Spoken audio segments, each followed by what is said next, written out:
अखण्डमण्डलाकारं व्याप्तं येन चराचरं तत्पदं दर्शितं येन तस्मै श्रीगुरुवे नमः। ध्यानमूलं गुरोर्मूर्ति पूजामूलं गुरोर्पदम् मन्त्रमूलं गुरोर्वाक्यं मोक्षमूलं गुरोर्कृपा मोक्षमूलं गुरोर्कृपा। बोलिए श्री सद्गुरु महाराज की जय।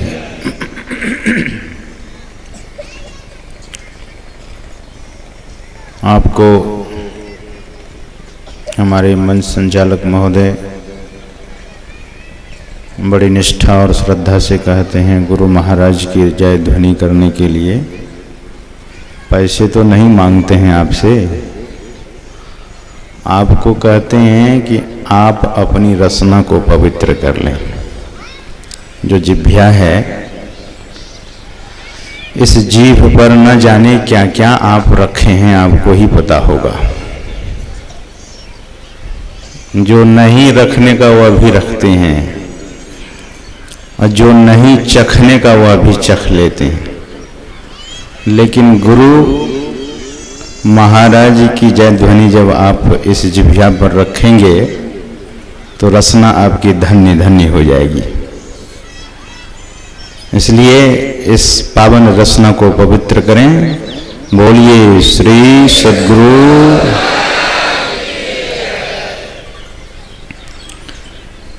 पूज्य साधु चरण, विद्वज्जन, परम आदरणीय सत्संग प्रेमी सदात्माओं, भक्तिमती माताओं,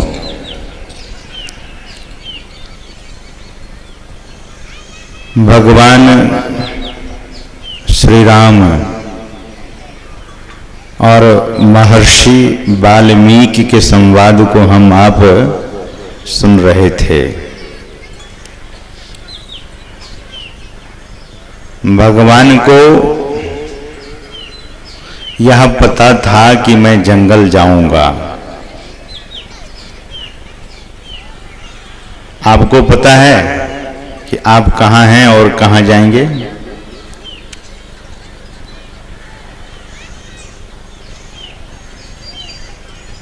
भगवान श्री राम को यह बात की जानकारी हुई, यद्यपि वे अंतर्यामी महापुरुष, अंतर्यामी भगवान, बड़े चिंतित थे भगवान। जब पिताजी के मन की बात को वे पढ़ लेते हैं तो भगवान श्री राम चिंतित हो गए कि बात कुछ और होनी थी, और मेरे पिताजी तो मेरे भक्त हैं और वे चाहते हैं अवध के राज सिंहासन पर मुझे सिंहासनारूढ़ करने के लिए, सिंहासन पर बिठाना चाहते हैं।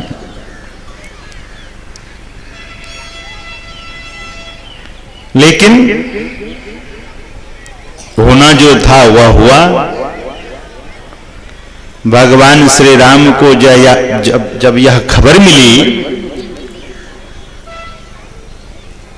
कि अवध के सिंहासन पर नहीं बैठेंगे, 14 वर्ष के लिए वनवास जाएंगे, तो भगवान श्री राम बड़े प्रसन्न हो गए, खुश हुए और बोले कि जीवन में मैं बहुत ज्यादा अभी खुश हुआ हूं।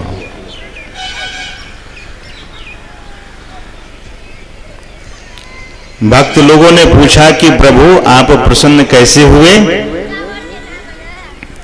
भगवान श्री राम कहते हैं कि माता कैकेयी मुझ पर इतनी बड़ी कृपा की कि जंगल भेजकर मुझे बहुत बड़ी निधि का खजाना बता दिया या मेरे भाग्य में दे दिया।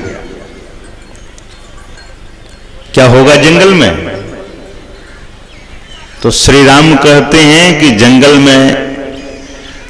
में मैं साधु संतों के पास जाऊंगा, ऋषि महर्षियों का दर्शन करूंगा और सत्संग मुझे प्राप्त होगा। सत्संग के भूखे तो परमात्मा भी हैं। जिस सत्संग में आप बैठे हैं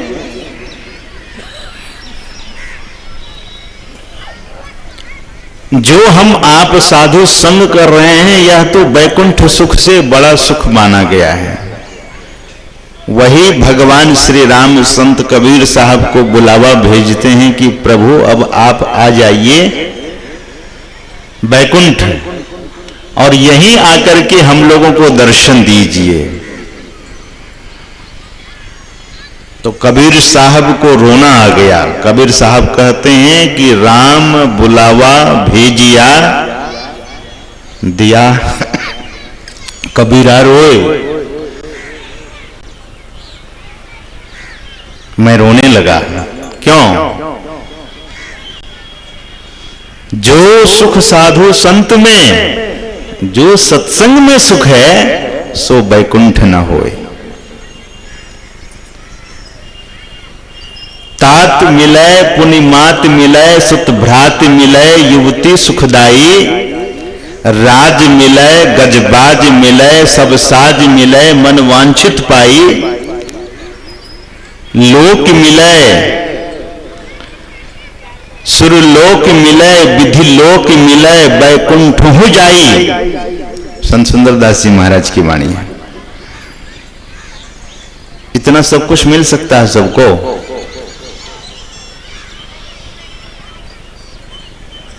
सभी कुछ पॉसिबल नहीं हो सकता है, संभव नहीं हो सकता। जितनी बात संत सुंदरदास जी गिना रहे हैं ये एक व्यक्ति के जीवन में नहीं हो सकता है, पर भी इतना शायद कदाचित किसी को हो जाए। संत सुंदरदास जी महाराज कहते हैं इतना ही नहीं, वे कहते हैं कहने में मुझसे कुछ छूट गया हो। सुंदर और मिलाए सभय सुख, संत समागम दुर्लभ भाई। बहुत महत्व का है सत्संग। तो भगवान श्री राम जंगल जाते हैं और महर्षि वाल्मीकि के आश्रम पर पधारते हैं।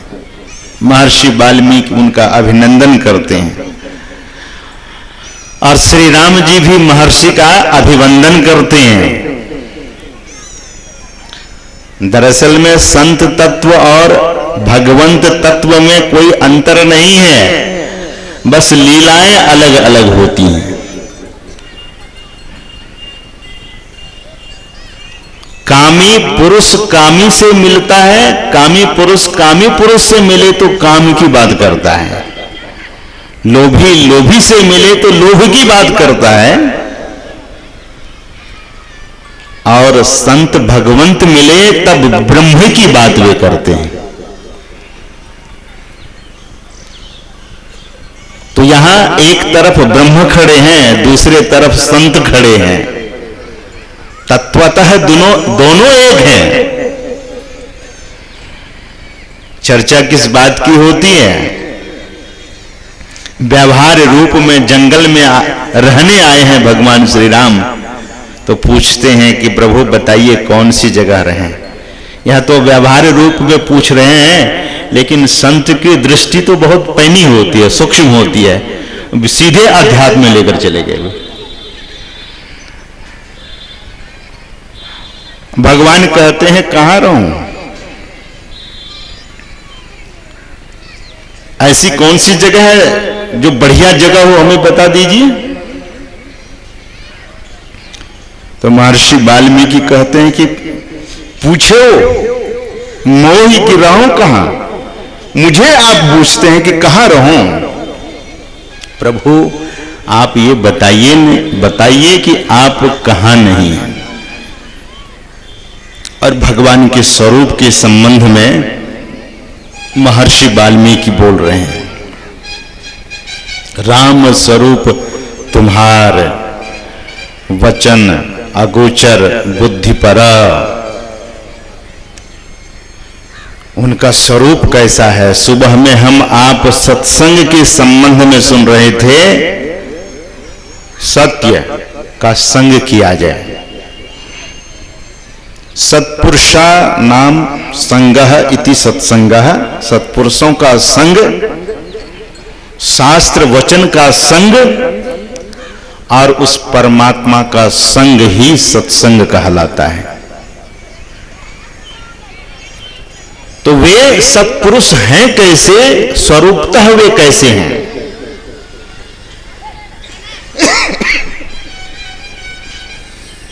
हम आप बहुत तरह की आराधना, उपासना, साधना, प्रार्थना करते हैं, लेकिन उस परमात्मा के स्वरूप जाने बगैर यदि कोई करता है तो परमात्मा को वे उपलब्ध नहीं हो सकते हैं। इसलिए संत पुरुषों ने कहा कि ईश्वर स्वरूप को जाने बिना आपकी साधना, उपासना, प्रार्थना ये सब व्यर्थ हो जाएगा। इसीलिए ईश्वर के स्वरूप के बारे में जानिए। आप कोई काम करते हैं जगत में तो उसको जान लेते हैं। पॉलिसी वाला आपके पास आता है और कहता है कि इतने रुपये का आप पॉलिसी कराएंगे, आप जमा कराएंगे फलाने कंपनी में तो आपको ये लाभ मिलेगा। आप बड़े तहकीकात करते हैं, आप पढ़े लिखे लोगों से पूछते हैं कि ठीक ठाक है कि नहीं, कहीं धोखा में तो नहीं पड़ जाएंगे। अगर जाने बगैर ऐसा काम आपने कर दिया तो लोग धोखा भी खा जाते हैं। आजकल तो दिल्ली जैसे शहरों में बड़ा ये सब चला है। अभी हम एक गुप्ता जी हैं दिल्ली में, बड़े श्रद्धालु हैं साधु महात्माओं के प्रति। हमारे मित्र स्विट्जरलैंड में रहते हैं, हम लोग एक साथ पढ़े हैं, तो वे आए दिल्ली अपने भक्त के यहां, तो मुझे बड़ा आग्रह करके ले गए वहां। तो माताजी को जो घर की मालकिन थी उनको मैं पूछा कि आपके चेहरे में इस बार खुशी में नहीं देख रहा हूं, क्या कारण है। बोले कि 5-7 लाख रुपये बुड़ गया है और 2-4 ही दिन हुए इसीलिए शोकित हूं। मैंने पूछा कि कैसे हुआ वो। बोले एक लड़की आई, बड़ा जीट जाट, बहुत बड़े घर की लड़की लगती थी और महंगी कार में बैठ करके आई और बैंक के सब ऐसे डॉक्यूमेंट्स थे, नकली थे, लेकिन मैं भी पढ़ी लिखी समझ नहीं पाई। अब 5 लाख रुपया हमसे जमा करवा ली और मेरा पोता मेरे पीछे पड़ गया। बोले दादी जमा कर दो, उसमें नॉमिनी मेरा डालो, तुम मर जाओगी तो मुझे तो मिलेगा। 5 लाख रुपये हमने स्वामी जी दे दिए और बस दूसरे दिन जब पता की जाकर के बैंक में, तो ना वो लड़की है ना वो बैंक है और रुपया गायब, चंपत हो गई लेकर के लड़की। देखने में बड़ी सुंदर, जैसे सुर्पनखा देखने में सुंदर नहीं थी, लेकिन वेशभूषा बना ली थी और भगवान को कहती थी विवाह कर लो। आजकल के युवक के पास कोई युवती आकर के प्रस्ताव रखे तब युवक क्या करेगा। श्री राम जी से शिक्षा लीजिए, लक्ष्मण जी से, पहले गुण जानिए नहीं तो राक्षसी से विवाह करने पर वह सज्जन व्यक्ति भी राक्षसी हो जाएगा। तो जानिए किसी बात को। संत लोग कहते हैं कि भगवान के स्वरूप को जानिए, और संत लोग बताते हैं उनके स्वरूप के संबंध में। राम स्वरूप तुम्हार, हे श्री राम आपका स्वरूप कैसा है? वचन अगोचर बुद्धि पर, किसी भी इंद्रियों से जानने योग्य आपका स्वरूप नहीं है, अगोचर हैं आप, वचन में कहने योग्य नहीं है। संत सद्गुरु महाराज कहते हैं कि अकथ अनामी अहैं सब माही। अकथ हैं वे प्रभु, अनामी हैं प्रभु, अटल अकाम अनाम, वो साहब पूर्ण धनी। वे परमात्मा बड़े विचित्र है। वेद भगवान कहते हैं कि ओम पूर्णमदः पूर्णमिदं पूर्णात् पूर्णमुदच्यते पूर्णस्य पूर्णमादाय पूर्णमेवावशिष्यते। वे परमात्मा पूर्ण हैं, पूर्ण से भी पूर्ण है, पूर्ण से पूर्ण निकाल लेने के बाद भी पूर्ण बचता है। It's a total different mathematics,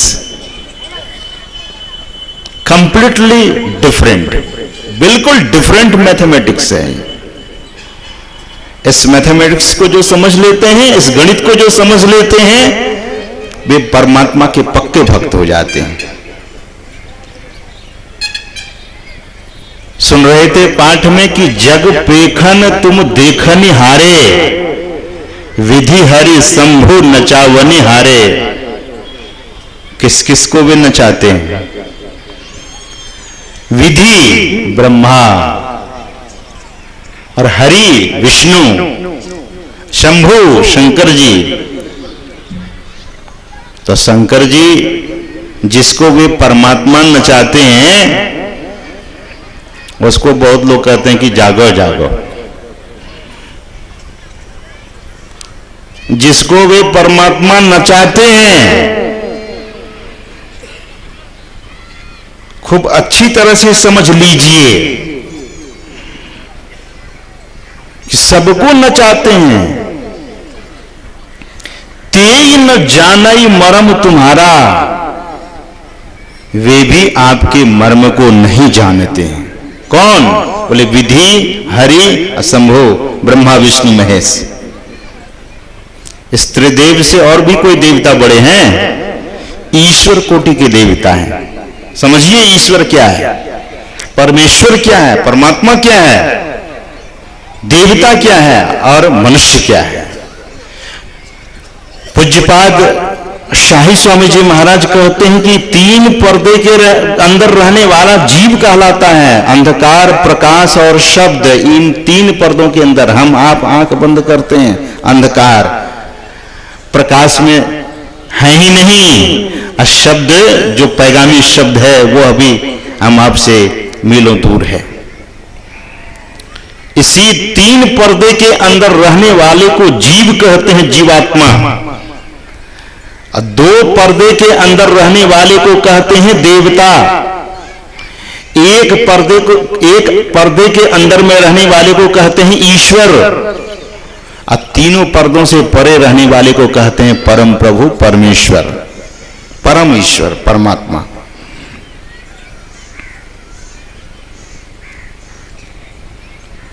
तो जो ईश्वर कोटि के देवता है वे शब्द के अंदर रहते हैं, इसीलिए उनसे सृष्टि होती है, पालन होता है, संहार होता है।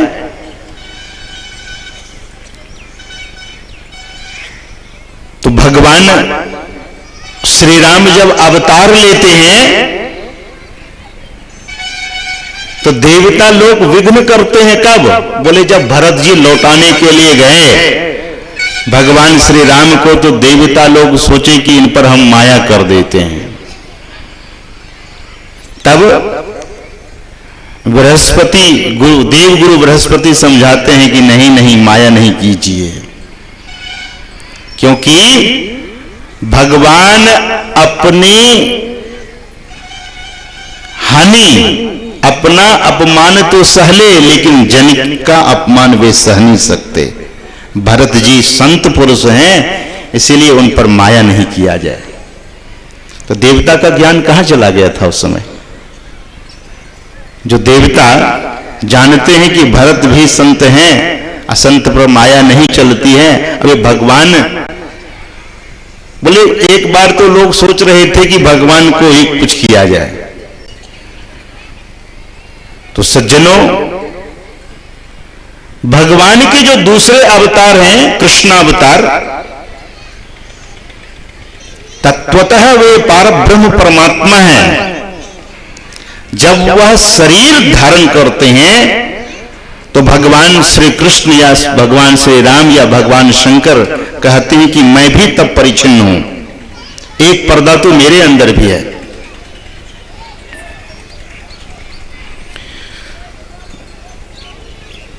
भगवान श्री कृष्ण के संबंध में आपने सुना होगा कि भगवान श्री कृष्ण गिरिराज पर्वत को उठाते हैं।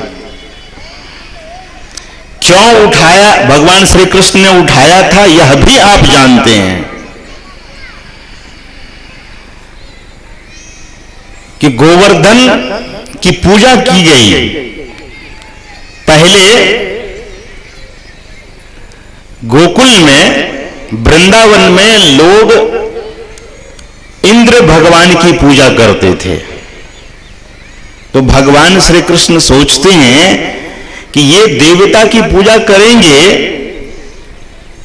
तो एक चीज वो दे सकेंगे, जिसमें जितनी शक्ति है वो उतना ही दे सकते हैं। भगवान कहते हैं कि हमारी पूजा ये लोग करें,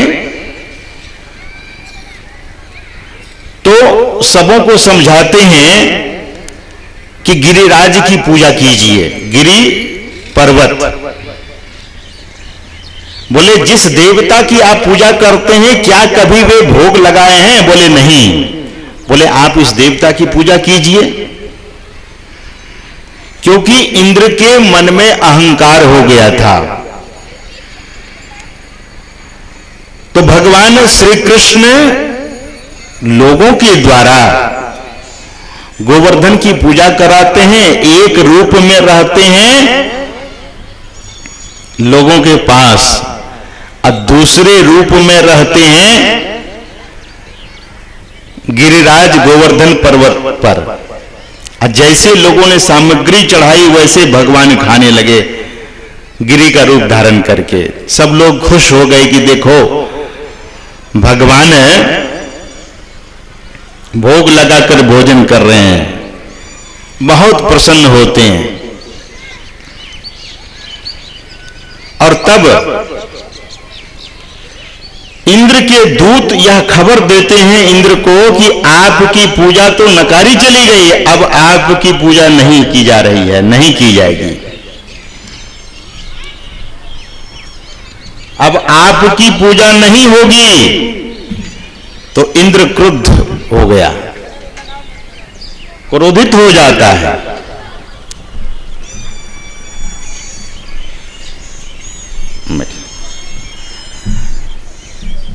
और कहता है कि कृष्ण सहित सभी ब्रजवासी को मैं डुबा दूंगा, इतना वर्षा बरसा दूंगा।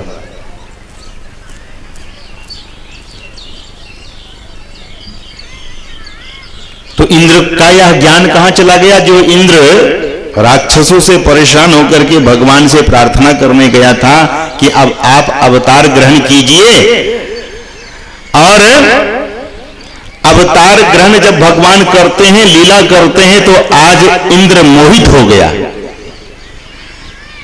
अज्ञानता में चला गया है और अपनी पूजा कराना चाह रहा है। तो इंद्र बहुत वर्षा करता है, और वर्षा तो करता है, लेकिन भगवान श्री कृष्ण गिरिराज पर्वत को उठा लेते हैं और लक्ष्मण जी से बलराम जी से कहते हैं कि आप तो सीसा अवतार हो भैया, आप एक तरफ लग जाओ, जिधर से पानी गिरे उधर पान करो।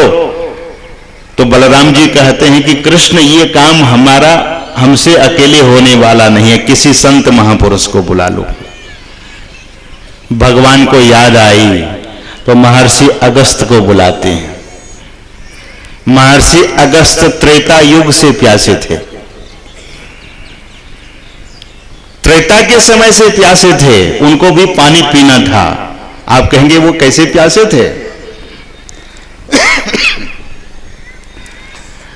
तो भगवान श्री राम जब विवाह करके आए थे तो सीता जी को उनकी मां शिक्षा दी थी कि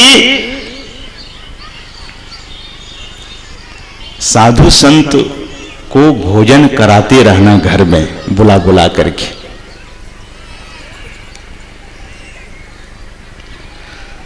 आजकल बेटी का विवाह हो जाता है तो क्या क्या शिक्षा दे के भेजती है मां। साधु संत आवे तो उसको पूछना ही नहीं।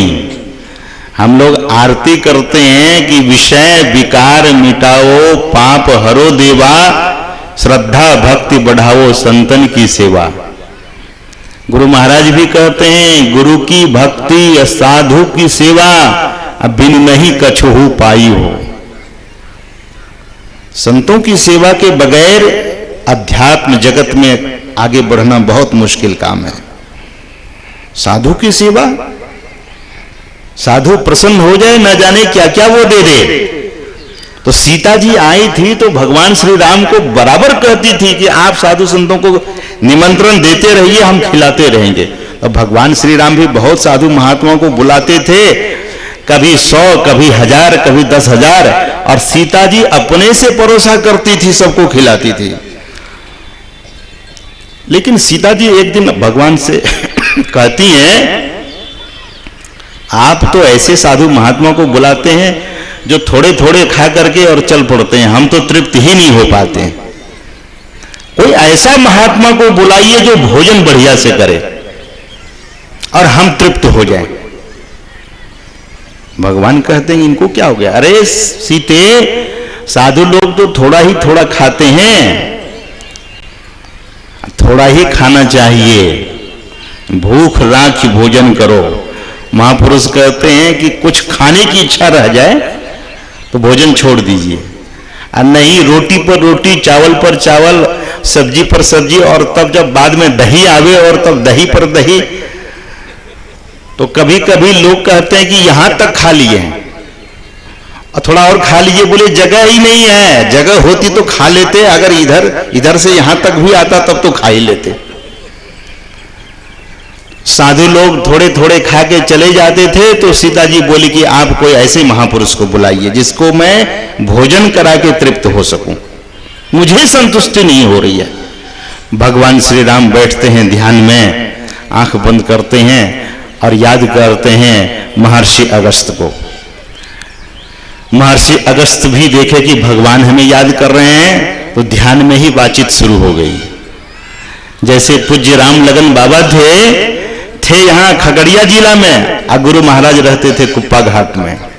उनका ध्यान इतना सिद्ध था कि सामने गुरु महाराज प्रकट होते थे, जैसे हम आप बैठे हैं वैसे बातचीत राम लगन बाबा करते थे गुरु महाराज से। साधना में तो वह बल है, लेकिन हम आप वैसा करें तब।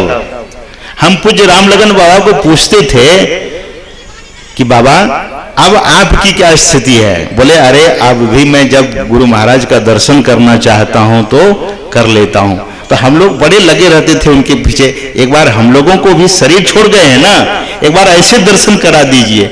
अच्छा बैठो बैठो, हम लोग हमारे पास बैठो। मैं बैठता था उनके पास, और हम तो जब जानकारी हुई हमें तो हम भी रात रात भर उनके पास बैठते थे कि कब ये सोते हैं कब बैठते हैं। तो देखता था कि रात रात भर अब भी बैठते हैं। दिन भर किसान हल चलाते हैं, इतनी मेहनत करते हैं, तो 2-4 महीने के बाद कुछ फसल आपके द्वार पर आता है।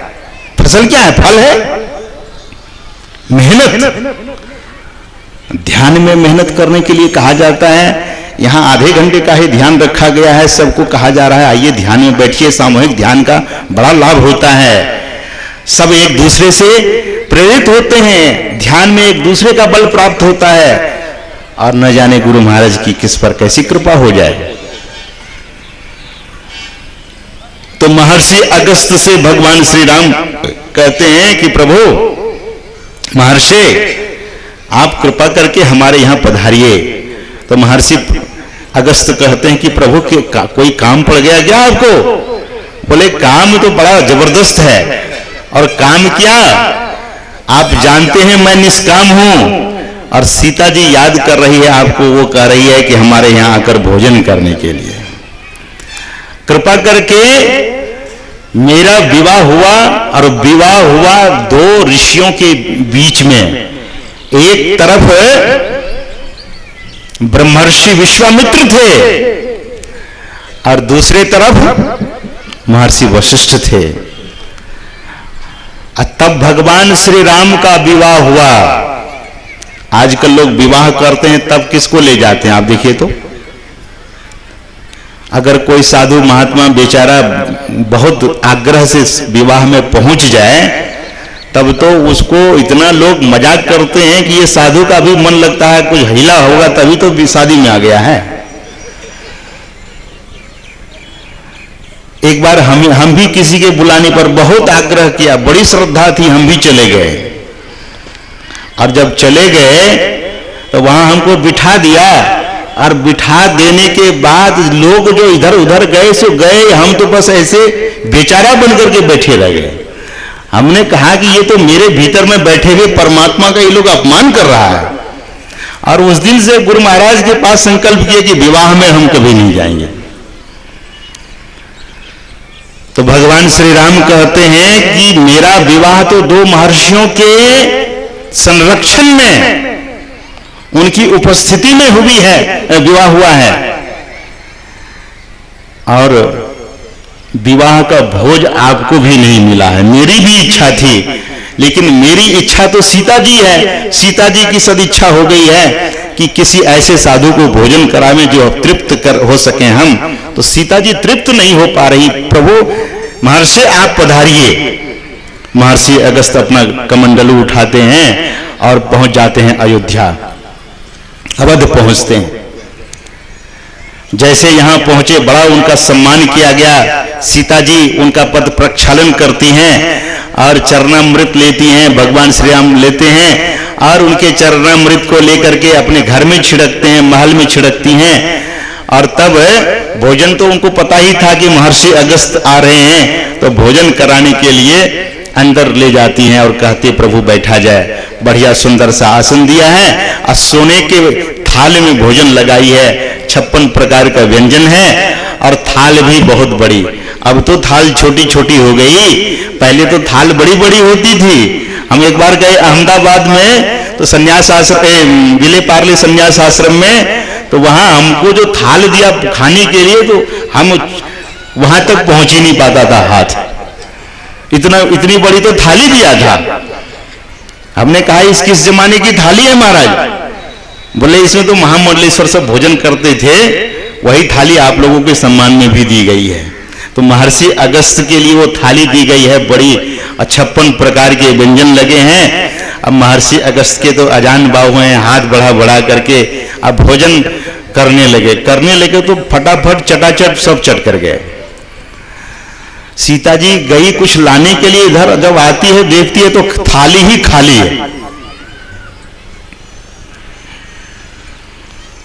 सीता जी सोचने लगी कुछ गड़बड़ है क्या। सीता जी सब व्यंजन लेकर के आती है, परोसती है और कहती है कि बाबा थोड़ा धीरे धीरे खाइए। बोले कोई बात नहीं माता जी आप खिलाइए ना। तो सीता जी खिला रही हैं। अब जो बना हुआ व्यंजन था वो तो समाप्त हो गया। अब सीता जी पूरी बेलने लगी, दे रही है और महर्षि अगस्त खाए जा रहे हैं। 1 घंटा 2 घंटा, 1 दिन बीत गए, 1 रात बीत गई, थाली पर से महर्षि अगस्त उठ ही नहीं रहे। सीता जी कह रही हैं कि ये तो बड़ा भारी गड़बड़ हो गया लगता है। ये महात्मा तो दम ही नहीं ले रहे। भगवान श्री राम आते हैं, बोलते हैं कि क्या हाल है। महर्षि अगस्त ने कहा कि प्रभु आप अभी बीच में इंटरफेयर मत कीजिए, बीच में मत आइए, सीता जी को तृप्त होना है। अब सीता जी भोजन करा रही है, दिन में भी और रात में भी। थाली आसन, भोजन के आसन से उठ ही नहीं रहे हैं वे महर्षि अगस्त। तो एक दिन एक रात, दूसरा दिन, तीसरा दिन, चौथा दिन, पांचवा दिन, छठा दिन, सातवां दिन तक भोजन महर्षि अगस्त का चल रहा है। सीता जी बना रही है, अपनी सिद्धि शक्ति लगा रही है। तब सीता जी अब थकने लगी। 7 दिन हो गए ना भोजन कराते कराते। गणेश जी की पत्नी को याद करने लगी कि रिद्धि सिद्धि आई है। अब आप गणेश जी की पत्नी को याद करती हैं सीता जी, और रिद्धि सिद्धि तब आई। रिद्धि सिद्धि, अब वो भोजन बनाने लगी और सीता जी परोसने लगी। महर्षि अगस्त कहते हैं आप किसी को बुला लो, थाली तो खाली ही करते रहेंगे, और खाली करते ही रहे। और महर्षि अगस्त उठ ही नहीं रहे हैं। 10वां दिन चल रहा है, 11वां दिन हो गया, 12वां दिन हो गया, रिद्धि सिद्धि भी थकने लगी। बोले कैसा महात्मा को आप बुला लिए कि इतना खाते हैं, और पानी वानी भी तो पिए। सीता जी आके कहती हैं बाबा आप पानी भी पीते हैं। बोले कुछ हो जाए अंदर में, कुछ हो तब ना पानी पिएंगे, कुछ तो हो जाए, एक कोना भी तो हो जाए। अब सीता जी घबराई। भगवान श्री राम आए मुस्कुराते हुए, सीते हुए तृप्त की नहीं? बोले प्रभु महात्मा उठेंगे आसन से तभी तो मैं कुछ कहूंगी। अब रिद्धि सिद्धि जो थकी तो गणेश जी को याद करते हैं कि प्रभु अब आप ही आइए। गणेश जी दौड़े दौड़े आए, बेचारे कभी पूरी बेले नहीं थे, वो भी बेलना शुरू कर दिया। गणेश जी पूरी बेल रहे हैं, वो लोग पूरी छांक रही है, सब्जी बन रही है, और अगस्त जी खाए जा रहे हैं। 16 दिन तक भोजन हुआ। तब भगवान श्री राम आकर के कहते हैं संत की महिमा तो बड़ी अगाध है, अब आप कृपा करके पानी मांग लीजिए सीता जी से। तो महर्षि अगस्त कहते हैं ठीक है, अब जब आएगी परोसने के लिए तो मैं पानी मांगूंगा। 16वां दिन महर्षि अगस्त पानी मांगते हैं कि मैया अब पानी पिला दो। तब सीता जी पसीना पोंछते हुए और सोने के घड़े में लाकर पानी देती है कि बाबा को कमंडल उंडल से तो काम नहीं चलेगा, गिलास से। तो सोने का कलश 10-20 रखती हैं और कहती है बाबा पीजिए। वो उनको पता जब भोजन इतना करें तो पानी कितना पिएंगे। महर्षि अगस्त सोने के उस घड़े को देखते हैं और कहते हैं कि मैं समुद्र को पिया हूं, आपको पता होगा। समुद्र पीता हूं तब तो मेरी प्यास बुझती है, ये 2-4, 10-20 कलश से क्या होने वाला है। प्रभु श्री राम ने कहा कि प्रभु बस इसको अंजलि के समान समझ करके पी लीजिए। 17वां दिन महर्षि अगस्त उठते हैं और कहते हैं पानी तब कब पिलाइएगा? बोले पानी मैं दोपहर में पिलाऊंगा। तो वही भगवान श्री राम जब कृष्ण अवतार में आए हैं और इंद्र वर्षा कर रहा है, तो बलराम जी को बोले कि संभल पाएगा कि नहीं? बोले नहीं, सब क्या पता कहीं हो जाए इधर उधर गड़बड़, कोई संत को बुला लीजिए तब गड़बड़ी नहीं होगी। तब भगवान श्री कृष्ण महर्षि अगस्त को याद करते हैं कि प्रभु आप तो त्रेता से ही प्यासे हैं, आइए अब पानी पी लीजिए। तो इंद्र वर्षा कर रहा है और महर्षि अगस्त एक तरफ अपना मुंह लगाए बैठे हैं। पानी कहां जा रहा है? वृंदावन में धूल उड़ रही है। मतलब इंद्र को यह अभिमान, संत और भगवंत की महिमा को जानना बहुत मुश्किल है, लेकिन हम आप सत्संग करेंगे तो संत की महिमा को भी समझ सकेंगे और भगवान के स्वरूप को, ईश्वर के स्वरूप को भी जान सकेंगे। और नहीं सगुण साकार रूप में अगर देख करके उनकी लवलीला को देख करके हम आप भी वैसे करेंगे तो भ्रमित होंगे। इंद्र की हालत खराब हो गई। इंद्र ने देखा कि इतनी वर्षा और वृंदावन में धूल उड़ रही है, दूत पर दूत भेज रहा है। अंत में भगवान के श्री चरणों में आकर गिरता है और प्रार्थना करता है कि प्रभु मुझे क्षमा कीजिए, मैं आपको पहचान नहीं पाया। तो जो भगवान सबको नचाते हैं और वो जनाना चाहते हैं तब लोग जानते हैं। सोई जानई जेहि देहु जनाई, जानत तुम्ही तुम्ही हो जाई। तो हम आपको भी जनाना चाहते हैं कि नहीं? वे जनाना चाहते हैं। जहां कहीं भी सत्संग होता है इसका मतलब है कि ये परमात्मा की ही कृपा है। राम कृपा बिनु सुलभ न सोई। क्या चीज सुलभ नहीं? सत्संग। जब द्रवही दीन दयाल राघव साधु संगति पाइए, जही दरस परस समागमादिक पाप राशि नसाइए। वे परमात्मा जब बहुत द्रवीभूत होते हैं, दयाद्र होते हैं, जब वे उनके हृदय में करुणा उमड़ पड़ती है, तब हम आपको वे सत्संग देते हैं। और जब सत्संग देते हैं तब समझिए कि वे अपने को जनाना चाहते हैं, आपको यह अवसर देते हैं कि मुझे जानो। तो आप भंगा के लोगों के लिए तो अवसर है ही, और साथ साथ अगल बगल जितने भी लोग यहां आए हैं सबके लिए परमात्मा ने यह अवसर दिया है। परमात्मा को जानने के लिए, ईश्वर स्वरूप को जानने के लिए सत्संग की सख्त जरूरत है। ब्रह्मा जी को मोह हो गया। भगवान श्री कृष्ण ने कलेवा कर रहे थे, जिसको कलो कहते हैं, दोपहर का भोजन कर रहे थे। मधुमंगल नाम का जो सखा था वो बड़ा गरीब था, ब्राह्मण था। कहता है कि सबसे लेते हैं कृष्ण, मुझसे नहीं लेते, इसलिए कि मैं गरीब हूं। भगवान श्री कृष्ण उनके मन की बात जान लेते हैं और जानने के बाद अभी छाछ पी ही रहे थे, क्योंकि बड़ा गरीब था मधुमंगल, घर से छाछ लाता था। और भगवान सोचते थे इनसे क्या लेंगे, भगवान ही उनको देते थे। लेकिन मधुमंगल के भीतर में यह जब भावना हुई कि मुझसे नहीं लेते क्योंकि मैं गरीब हूं, तो भगवान कहते हैं कि मैं तो दीन दयाल विरध संभारी, मैं तो दीन दयालु हूं। जो दीनता से मुझे कुछ भी देते हैं, जो विनम्रता से मेरे पास आते हैं, मैं उनको सब कुछ देता हूं। आवाज फिर गड़बड़ कर दिया भाई।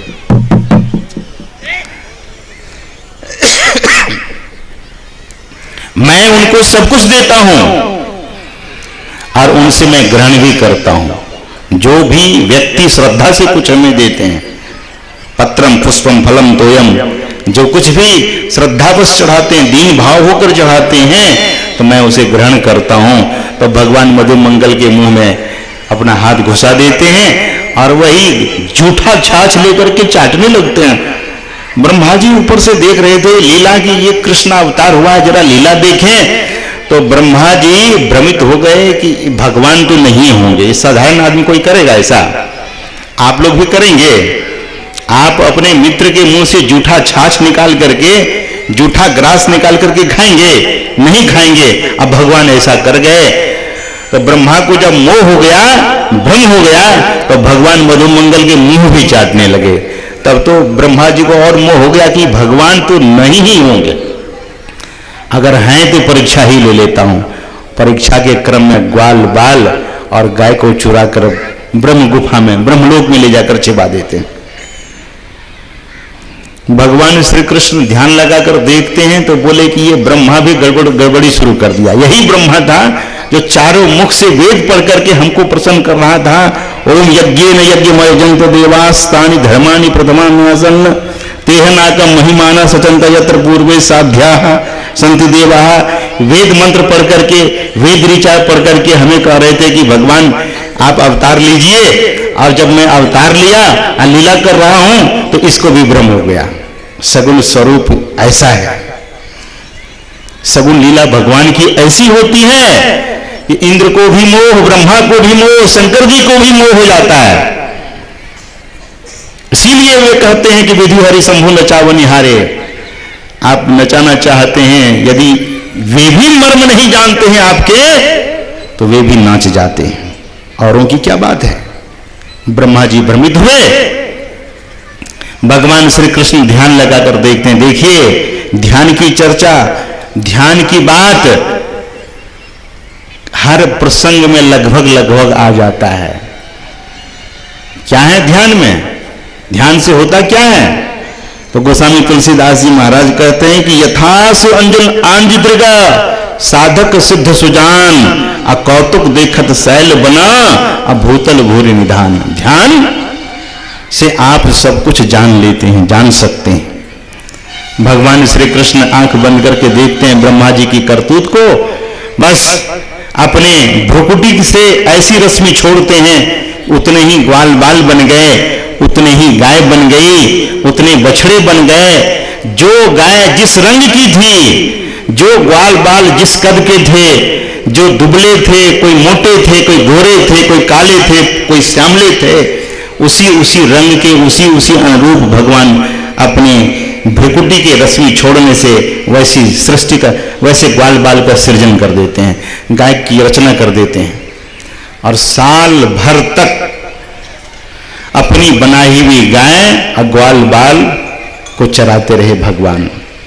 ग्वाल बाल जब अपने माँ पिता के पास जाते थे गाय लेकर के, तो गोप लोग पहचान ही नहीं पाते थे कि ये मेरे पुत्र नहीं, उसी तरह से स्नेह प्यार करते थे। ब्रह्मा जी देखा कि नकली होगा तो उनको तो लोग मार पीट करके खत्म कर दिया होगा, असली होगा तो जाकर देखता हूं। आए ब्रह्मलोक से देखने के लिए, और देखने के लिए जब आते हैं तो देखते क्या है कि वही ग्वाल बाल और वही गाय यहां भी चर रही है। अब भगवान उसी तरह से लीला कर रहे हैं। उनको लगा कि ग्वाल बाल और गाय ये ले कब आए। गए वहां देखने के लिए ब्रह्मलोक, वहां गए देखने के लिए तो वहां भी गाय और ग्वाल बाल मौजूद है। अब ब्रह्मा जी को लगा कि ये क्या हो रहा है, वहां यहां भी और यहां वहां भी, दोनों जगह ये जो ऊपर नीचे करने लगे ब्रह्मलोक से यहां वृंदावन, वृंदावन से ब्रह्मलोक, और कुछ समझ में नहीं आ रहा है। तो भगवान श्री कृष्ण कहते हैं कि अभी मैं तुमको समझा देता हूं। मेरा पोता हो, मेरे ही नाभि से जन्म लिए हो, पोता तो हो, समझ में बात नहीं आ रही है। बस भगवान श्री कृष्ण ब्रह्मा का रूप धारण कर लेते हैं और चले जाते हैं ब्रह्मलोक। और द्वारपाल से कहते हैं कि आजकल बड़ा नकली ब्रह्मा घूम रहा है, बड़ा नकली ब्रह्मा घूम रहा है। ब्रह्मा का रूप भगवान कृष्ण धारण किए हैं। द्वारपाल सिर झुकाते हैं, रास्ता देते हैं और कहते हैं कोई भी नकली ब्रह्मा आवे तो उसको आने नहीं देना, अगर जोर जबरदस्ती करे तो डंडा भी बरसा ही देना। भगवान श्री कृष्ण ब्रह्मा का रूप बना करके भीतर गए, अब ब्रह्मा जी के सिंहासन पर बैठ गए। और अब इधर से वृंदावन से ब्रह्मा जी गए, फिर अंदर जाने लगे। अंदर जाने लगे तो द्वारपालों ने लाठी लगा दी। बोले हाँ कौन है आप, कहां से आए हैं, कहां जाना चाहते हैं। ब्रह्मा जी को जब यह प्रश्न पूछा कौन है, कहां से आए, कहां जाना चाहते हैं, तो बोले कि तुम लोगों का दिमाग सही है कि नहीं है, मस्तिष्क तो ठीक है, अपने ही मालिक से पूछते हो कौन है, कहां से आए, कहां जाना चाहते हैं। बोले देखिए ये बहरूपिया बहुत लोग घूम रहे हैं, ये ब्रह्मा का रूप बना करके बहुत बहरूपिया घूम रहे हैं। हमारा मालिक पहले आया है, कहीं से आ गया, आप बता गए हैं कि नकली ब्रह्मा आएगा, सो भीतर आने नहीं देना। बोले अरे मैं तुम्हारा मालिक, तू मेरा द्वारपाल और तेरी ऐसी हिम्मत हो गई इस तरह से बात करने की। द्वारपाल कहते हैं कि तेरी कैसे हिम्मत हो गई इस तरह से बात करने की, हम ब्रह्मा जी के द्वारपाल हैं, कोई साधारण है। बोले अरे मैं ब्रह्मा हूं। बोले मैं ब्रह्मा का द्वारपाल हूं, तुम नकली हो, अब भागो यहां से, नहीं तो और गड़बड़ हो सकता है। अब ब्रह्मा जी तो बड़े दुखी हो गए कि ये क्या हो गया, हम परीक्षा करने गए थे, इधर मेरे साथ ही गड़बड़ी कैसे हो रही है। बड़े समझाने लगे, लेकिन द्वारपाल कहाँ मानने वाला था, चला गया। ब्रह्मा जी चले गए, फिर घूम फिर करके आए, सोचे कि अब कुछ बदलाव हो गया होगा, मन में जाते हैं। गए, इस बार तो वे लोग और टूट पड़े, बरस ही पड़े।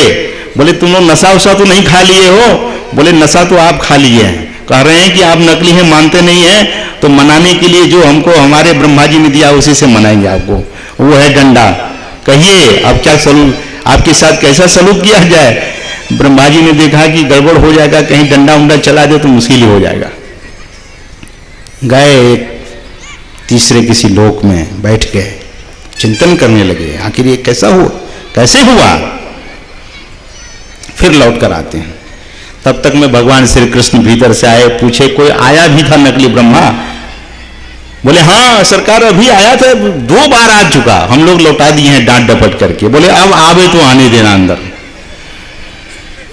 भगवान श्री कृष्ण ऐसा कहकर ब्रह्मा का रूप बनाए हुए हैं, सिंहासन पर बैठे।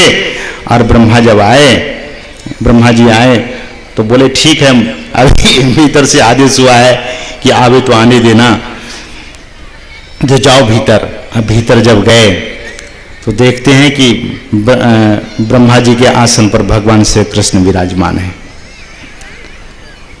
तब उनको बड़ी हैरानी हुई, क्षमा मांगने लगे। भगवान श्री कृष्ण अंतर्धान हो जाते हैं, वृंदावन आए, वहां ब्रह्मा जी ने बड़ा क्षमा स्तोत्र से भगवान को मनाते हैं कि मुझे भी यह भ्रम हो गया था। गोस्वामी संत कबीर साहब कहते हैं, निर्गुण रूप सुलभती सगुण जान नहीं कोय। निर्गुण रूप तो सुलभ है, परमात्मा का निर्गुण निराकार रूप को जो नहीं जानते हैं, सगुण में तो बहुत बार लोग भ्रमित हो जाते हैं। इसीलिए निर्गुण रूप सुलभ है और सगुण बड़ा ही कठिन है, सगुण जान नहीं कोई। और वे कहते हैं कि सुगम अगम नाना चरिता, सगुण में इतनी लीलाएं होती है, नाना प्रकार के वे चरित्र करते हैं कि सुनी मुनि मन भ्रम होए, बड़े बड़े मुनियों को भी भ्रम हो जाता है। इसीलिए सत्संग हम आप करेंगे तो ईश्वर के स्वरूप को अच्छी तरह से जान लेंगे कि वे ईश्वर निर्गुण निराकार हैं, जो अव्यक्त अनादि अनंत रहित असीम अजन्मा अगोचर सर्वव्यापक और सर्वव्यापकता के भी परे हैं। उसे ही सर्वेश्वर सर्वाधार मानना चाहिए। महर्षि मिहि परमहंस जी महाराज कहते हैं, उसे परमेश्वर ईश्वर, और जिसकी कृपा से पूरी सृष्टि नाच रही है, ये पूरा सृष्टि मंडल एक महान यंत्र की नाई परिचालित होता रहता है। संत सद्गुरु महाराज को लोग महर्षि कहते थे, क्यों? सब क्षेत्र क्षर अपरा परापर, शब्द तो थोड़ा सा है, कितना है? सब क्षेत्र। जरा इस पर विचारिए।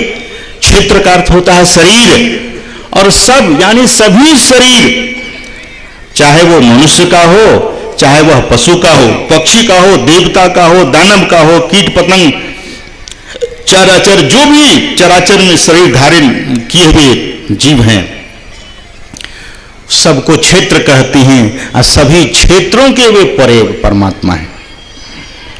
और अक्षर पार में, क्षर और अक्षर दोनों के परे हैं। भगवान श्री कृष्ण भी इसी बात को कहते हैं, क्षरः सर्वभूतानि, सब शरीर नाशवान है, और इस शरीर में रहने वाला कोई लीलाधारी महापुरुष आए तो वे शरीर नहीं हो गए। शरीर धारण करने वाले जो शरीरी है, देह धारण करने वाले जो देही है, उसको जानने के लिए भगवान श्री कृष्ण कहते हैं, भगवान श्री राम कहते हैं, गीता में भगवान श्री कृष्ण कहते हैं कि देही नित्यमयम ध्येयम, देहे सर्वस्य भारत। अरे देही नित्य है, देह धारण करने वाले नित्य हैं और देह अनित्य है। इस देह को पूजने वाला, मानने वाला, सगुण साकार की भक्ति करने वाला सगुण साकार की भक्ति करें, ऐसा गुरु महाराज ये नहीं कहते थे कि सगुण की भक्ति नहीं करें, क्योंकि हम आप भी सगुण स्वरूप में हैं, सगुण के अंदर हैं, इसीलिए उस सगुण साकार की भक्ति करनी पड़ेगी। गुरु महाराज यहां तक कहते थे कि जो सगुण की उपासना नहीं करता है, मानो वो पैर काट करके चलना चाहता है, और जो निर्गुण की उपासना नहीं करता है वो सिर काट करके जिंदा रहना चाहता है। इसलिए सगुण निर्गुण दोनों, सरगुण की सेवा करो और निर्गुण का करो ज्ञान, और निर्गुण सरगुण के परे तहां हमारा ध्यान, ऐसा संत लोग कहते हैं। इसलिए उस ईश्वर को स्वरूपतः हम आप जाने कि वो ईश्वर कैसे हैं।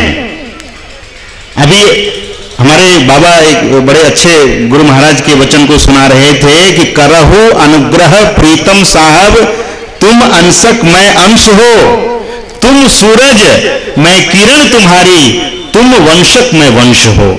आपको लोग पूछते हैं आप किस वंश से हैं, आप कहते हैं हम फलाने वंश से हैं। सूरज किसका, किरण किसका, जो सूरज का किरण है वह किनका अंश है? सूरज। सूरज नहीं हो तो किरण कहां से होगा?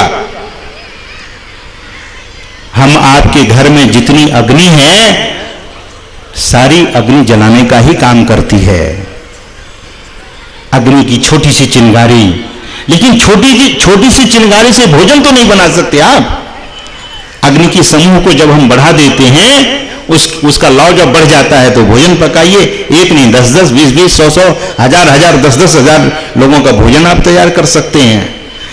हम आप शरीर में जो आ चुके हैं परिच्छिन्नत्व को प्राप्त हो गए हैं, तब हम आप लोग कहते हैं कि we are small, we are insignificance, we don't have any importance. क्यों? इस शरीर के बंधन में रहने के कारण हैं तो परमात्मा के अंश, लेकिन हम आप नहीं जान पाते हैं। जानेंगे कैसे? जब हम आप सब ध्यान करेंगे उतना ही सूक्ष्म होना पड़ेगा। जैसे जितना सूक्ष्म परमात्मा है, गुरु महाराज उदाहरण देते थे कि बड़ी घड़ी होती है और हाथ की घड़ी छोटी घड़ी होती है। छोटी घड़ी के लिए छोटे यंत्र और बड़ी घड़ी के लिए बड़े यंत्र की जरूरत होती है।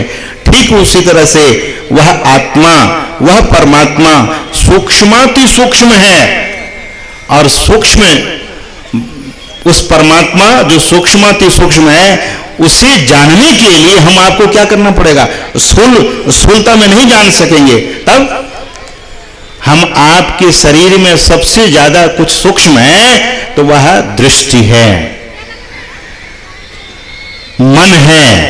दृष्टि और मन सबसे ज्यादा सूक्ष्म है, और उससे मन से सूक्ष्म, प्राण से सूक्ष्म मन है, मन से सूक्ष्म दृष्टि है। इसीलिए गुरु महाराज कहते हैं कि मन और दृष्टि, जहां आपकी दृष्टि जाती है वहां मन जाता है, और मन जाता है जहां जिस चीज की स्मृति होती है तो भीतर से उस चीज की याद आप लगभग दृष्टि से करते हैं।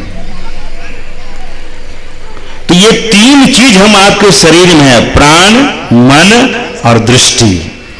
ये तीनों सूक्ष्म है। जैसे हम आप यहां से, हम लोग मंच पर बैठे हुए महात्मा आप लोगों को देख रहे हैं, हमारी दृष्टि किसी से टकराती नहीं है, कहीं कोई उलझन पैदा नहीं हो रहा है। इतने लोग एक साथ इधर मंच की ओर देख रहे हैं, किसी की दृष्टि से क्या कष्ट हो रहा है? किसी को कोई कष्ट नहीं हो रहा है। अब देख सब रहे हैं, कितनी बारीक चीज है, बहुत सूक्ष्म चीज है, और ये दृष्टि सबके भीतर है। आंख नहीं, आंख में जो देखने की धार है, देखने की दृष्टि है, देखने की शक्ति है, ये खून और मांस से बनी हुई, इसको निगाह नहीं कहते हैं, वो तो सूक्ष्म है। और उसको इतना हम सूक्ष्म करें, इतना बारीक जाएं, जैसे आप अपनी आंख को देखना चाहते हैं तो सामने मिरर रखते हैं, दर्पण रखते हैं, आईना रखते हैं, और दृष्टि से ही अपनी आंख को देखते हैं। ठीक उसी तरह से संत लोग कहते हैं कि उस परमात्मा को जानने के लिए वे सूक्ष्माति सूक्ष्म है। सगुण रूप में हम आपको इसलिए वे उपासना करते हैं कि सगुण का सहारा लें, क्योंकि हम आप भी सगुण में हैं। इसलिए पहले वर्णात्मक नाम का सहारा लेना चाहिए और फिर रूप का सहारा लेना चाहिए। वर्णात्मक नाम का सहारा लेना और रूप का सहारा जब हम आप लेते हैं तब हम आप भीतर में प्रवेश कर सकते हैं। ये जगत है नाम और रूप का। आप कोई न कोई नाम पकड़ करके हैं और किसी न किसी रूप से आप हमेशा बंधे रहते हैं, कुछ न कुछ देखते रहते हैं।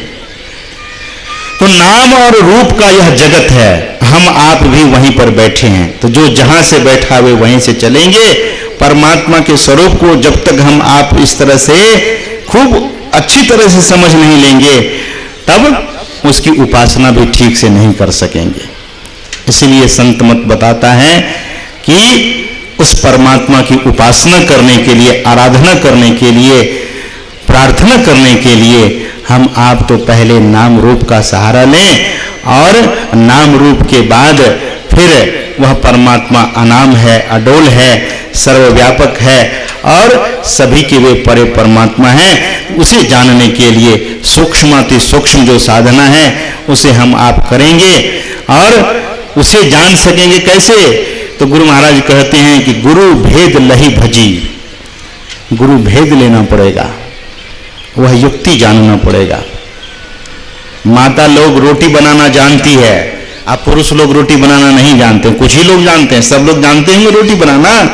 और रोटी बनाने के लिए आपको बोले तो पता नहीं पूरे दुनिया का नक्शा बना के रख देंगे, एक कोना इधर, एक कोना उधर, एक कोना उधर, क्योंकि आपको मालूम नहीं है कि किस तरह से रोटी गोल होती है। जो ड्राइविंग नहीं जानता है तो वो गाड़ी पर बैठते ही एक्सीडेंट हो जाएगा उसका। क्यों? वो कौन मनुष्य है जो गाड़ी चला रहा होता है, अब बढ़िया से गाड़ी लेकर यहां से पटना तक, यहां से दिल्ली तक चला जाता है। उनको पता है, उनको युक्ति मालूम है कैसे एक्सीलेटर दबाना है, कहां ब्रेक दबाना है, कहां क्लच लेना है, उनको सब पता है। आपके पास एटीएम दे दे, कोई बैंक मैनेजर के पास जाते हैं, एटीएम दे दे और नंबर भी दे दे, लेकिन आपको मालूम ही नहीं कि कैसे ऑपरेट करना है। तो आप वैसे ही उस एटीएम कार्ड से आप लाभान्वित नहीं हो सकेंगे, कोई लाभ नहीं ले सकेंगे। युक्ति बहुत जरूरी है। युक्ति से हर काम सरल हो जाता है। और जो युक्ति नहीं जानता है, लोग गाय भैंस दूहते हैं और सब लोग थोड़े दूह सकते हैं। लोग कोई मशीन चलाना जानते हैं तो सब लोग थोड़ी चला सकते हैं। यानी जिसको इस बात की जानकारी है उनके लिए तो वह काम सरल हो जाता है, और जिसको जानकारी नहीं वह कठिन हो जाता है। तो जानकारी के अभाव में कोई भी काम बड़ा कठिन हो जाता है और जानकारी रहने के कारण वही काम बड़ा सरल हो जाता है। तो संत मत में विधिवत वह दीक्षा दी जाती है, वह विधि बताया जाता है, वह मेथड बताया जाता है, जिससे कि हम आप उस परमात्मा को जान सकेंगे। यह मनुष्य देह इसीलिए मिला है, और कहीं भी कोई भी चीज बन रहा है तो मनुष्य के लिए बन रहा है। मनुष्य ही सब पर अपना अधिकार जमाया हुआ है। मनुष्य जितनी चीजों का उपयोग कर रहा है, संसार का कोई भी प्राणी उतनी चीजों का उपयोग नहीं कर रहा है। पहला अधिकार मनुष्य का है। और संत महात्मा लोग कहते हैं कि सबसे प्रथम अधिकार तो हम आपको है कि देह धरे कर यही फल भाई, अब भजिए राम सब काम बिहाई। मनुष्य देह धारण करने का फल ये है कि उस परमात्मा का भजन किया जाए, और परमात्मा का भजन हम आप नहीं करेंगे तो जैसा संस्कार होगा, पशु जैसा संस्कार हम आप लोग करेंगे, पशु जैसा खाए पिएंगे, पशु जैसा हम आपका व्यवहार होगा, तो मरते समय वही याद आएगी और हम आप फिर पशु हो जाएंगे। पक्षी जैसा होगा तो पक्षी हो जाएंगे, कीट पतंग जैसा होगा तो कीट पतंग बन जाएंगे। जैसी जैसी भावना होगी वैसे वैसे हम आपकी गति होगी। इसीलिए उपनिषद कहती है कि देहावसान समये, देह त्याग के समय जैसी जैसी भावनाएं होती है, श्रुति भगवती कहती हैं कि वही वह मनुष्य होता है। इत्येव जन्म कारणम, वही हम आप हो जाते हैं। तो मनुष्य होकर के, मनुष्य शरीर पा करके यदि ईश्वर का भजन नहीं किया तो हम आप फिर बारंबार उस 84 में चले जाएंगे। इसलिए ईश्वर भजन करने के लिए ईश्वर स्वरूप को जानिए कि स्वरूपतः वे कैसे हैं। निर्गुण निराकार तक हम आप साधना करके पहुंचे और उस परम धाम को उपलब्ध होवे, नहीं तो यह मन हम आपको ठगता रहेगा। इसलिए चरणदास जी महाराज कहते हैं इस मन से उस परमात्मा रूपी सौदा का व्यापार किया जाए। मनवा राम के व्यापारी, मनवा राम के व्यापारी, पांचों चोर सदा मग रोकत इनसू कर छुटकारी। चरणदास जी महाराज कहते हैं कि 5 चोर क्या है। संत कबीर साहब की वाणी हम आप सुन रहे थे सुबह में कि मैं तो आन पड़ी चोरन के नगर, सत्संग बिना जिए तर से। यही चोर का नगर, अंधकार, और इसमें इंद्रियां चुरा रही है। आंख को जो नहीं देखना चाहिए वह आंख देख रही है, कान को जो नहीं सुनना चाहिए कान वह सुन रहा है, जीभ को जो खाना पीना नहीं चाहिए वह खा रहा है। इसलिए ये इंद्रियां सब चोरी कर रही है। इसलिए संत कबीर साहब कहते हैं कि मैं तो आन पड़ी चोरन के नगर, सत्संग बिना जिए तरसे। उस परमात्मा के संग के बिना मेरा जी तरस रहा है। तब यदि हम आप संत सदगुरु के साथ अब की खेप भक्ति की लादी वनिज की होते भारी, ये बड़ा व्यापार है, सबसे बड़ा व्यापार है भक्ति, उस परमात्मा का संग, उस परमात्मा को जानना। लेकिन सदगुरु नायक के संग मिली चल, संत सदगुरु के साथ मिलकर चलेंगे। कोई जबरदस्त प्रहरी आपके साथ होगा तो लूट सके नहीं धाई, आप लूटे नहीं जाएंगे। नहीं तो संत चरणदास जी महाराज कहते हैं कि 2 ठग मार्ग माही मिलेंगे, एक कनक एक नारी, असावधान हो पैज न खई हो रही हो आप समारी। नारी लोग कहेंगे कि ये बात कौन सी कह दी, नारी ही नहीं, नर के लिए नारी और नारी के लिए नर। तो नर और नारी एक दूसरे के लिए साधन के लिए है, साध्य तो नहीं है। नर के लिए नारी साध्य नहीं है और नारी के लिए नर साध्य नहीं है। Means can not be the ends, यानी साधन साध्य नहीं हो सकता है। साधन तो साधन हम आपको सहायता करता है। तो नर नारी जो है एक दूसरे के पूरक हैं, साधना में सहायता करनी चाहिए, बाधा नहीं बननी चाहिए। फिर वे कहते हैं कि हरि के नगर में जा पहुंचोगे पइहो लाभ अपारी, अचरण दास तू को समझावे रे मन बारंबारी।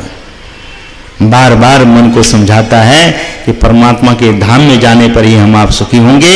इसलिए हम आपको पुण्य करना चाहिए। जब तक परमात्मा की प्राप्ति नहीं होती है तब तक यहाँ सुखी रहेंगे, और जब परमात्मा की प्राप्ति हो जाएगी तब सुख ही सुख, शांति ही शांति होगी। तो आज के सत्संग में इतना ही कहकर मैं अपनी वाणी को विराम देना चाहूँगा। शेष की जानकारी हमारे शिव कुमार बाबू आपको देंगे, जो मंच संचालक महोदय हैं, वे सारी जानकारी आपको देंगे। बोलिए श्री सद्गुरु महाराज की जय।